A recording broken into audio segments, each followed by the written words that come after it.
với Chúa, còn chung vai cuộc ngắn, gánh cha tới giáo đường, dâng lời kinh sống tươi, tiễn cha nâng về.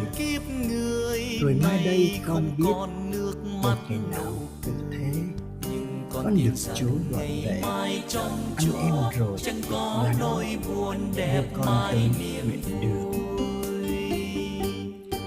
Này cha về với Chúa, con chung vai cùng gánh cha tới giáo đường, với lời kinh sống tươi, tiễn cha nâng về.